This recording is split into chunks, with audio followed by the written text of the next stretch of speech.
Hello, dear student. Today we are studying the introduction of the electrogravimetry. So, what is electrogravimetry? Electrogravimetry is a method in which the metal is determined, which is deposited electrolytically upon a suitable electrode. So, from the gain of the weight of the electrode, the amount of the metal in the sample is get calculated.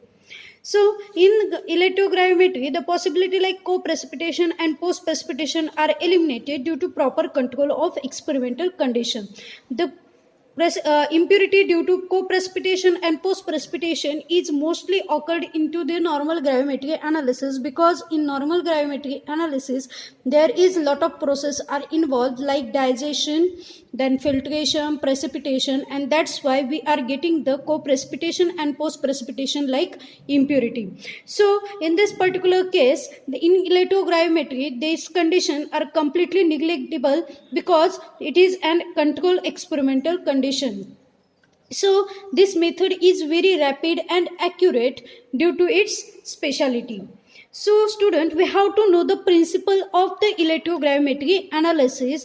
In this analysis, the deposition of the metal ion on the electrode is governed by Ohm's law and Faraday's law of electrolysis. Means by using the Ohm's law and Faraday's law, we can calculate the how much amount of metal get deposited on particular electrode. Let us see Ohm's law. In Ohm's law, the current is directly proportional to the electromotive force E and inversely proportional to the resistance R, and it is mathematically represented as I is equal to E divided by R. So let us see the Faraday's law of electrolysis. There are generally two types of laws.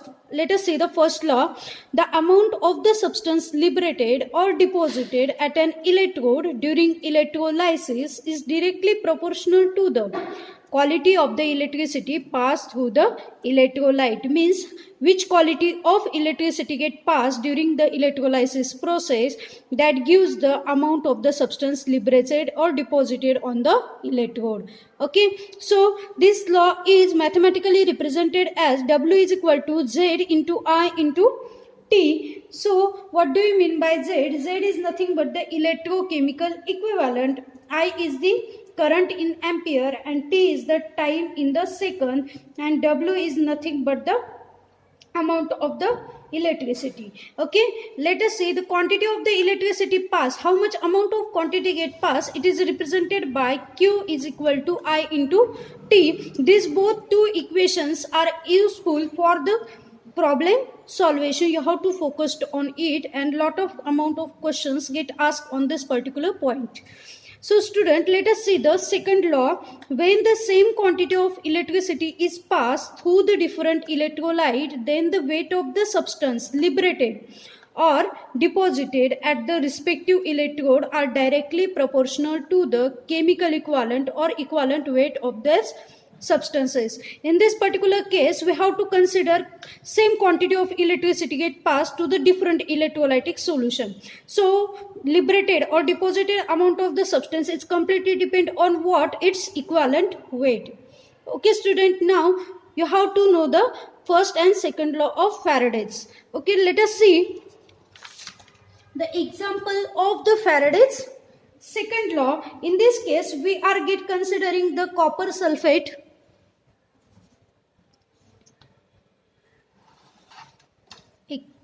One second.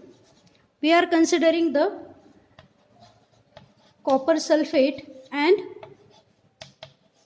silver nitrate solution. So this copper sulfate and silver nitrate solution are considered here. We are consider their ratio of their chemical equivalent. So for this purpose, we are considering weight of copper deposited to the weight of silver deposited,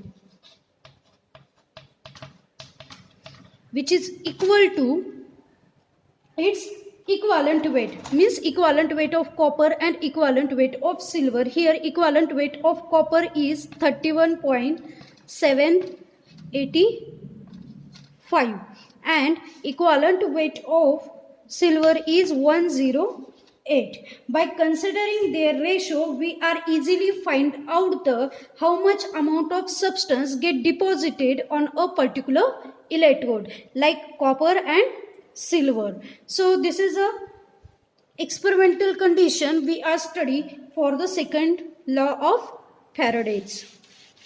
So student, let us see the electrical units. Electrical units used in the electrolysis process. So let us see the first unit, that is nothing but the coulomb. Coulomb, it is an unit of electricity. हे कसलं unit आहे? इलेक्ट्रिसिटीचं. So it is defined as the quantity of electricity passing when the current of 1 ampere flows for 1 second. Once again I repeat the definition of coulomb. Coulomb, it is a quantity of electricity passing through a current of 1 ampere flows for 1 second. So it is expressed as coulomb is equal to ampere into seconds. So let us see the ampere. It is a unit of current.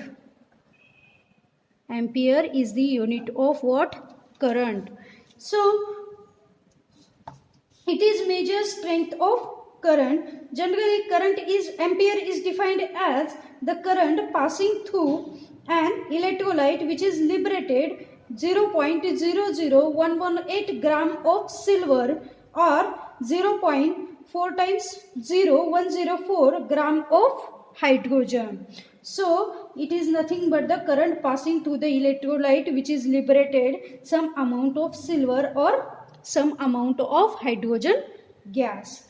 So let us see the third unit which is used, that is nothing but the ohm. Ohm is the unit of electrical resistance. Electrical resistance. And you know the definition of the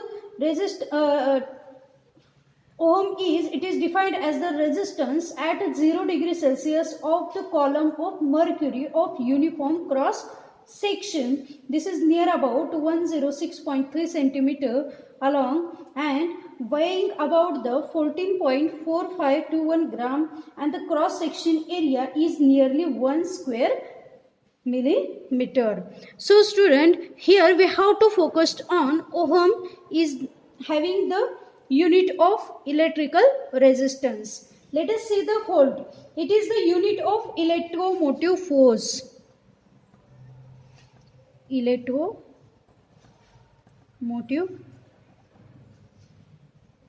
force. So, or potential difference. Potential difference. So, for volt, it is unit of electromotive force or potential difference. The definition of the volt is the difference of the electrical potential that is necessary to send a current of 1 ampere through a resistance of 1 ohm.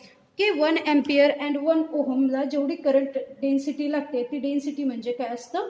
Volt असतं. Okay, let us see the Faraday. Faraday, it is a quantity of electricity required to liberate 1 gram equivalent of any substance from its solution. So 1 Faraday is equal to 96493 coulombs. Okay, 1 Faraday is equal to 96493 coulombs. Then next is electrochemical equivalent. This definition of electrochemical is asked in exam for number of times. Let us see electrochemical equivalent, the weight of an element liberated or deposited by passing 1 coulomb of electricity. 1 coulomb of electricity, 1 ampere current for 1 second. It is called as the electrochemical equivalent of the element. Electrochemical equivalent of the element. Mug chemical equivalent कसं calculate करणार? Chemical equivalent is equal to 96,493 coulomb into electrochemical equivalent. So by taking the ratio of chemical equivalent and 96,493 coulomb, we are getting the electrochemical equivalence of that particular cell.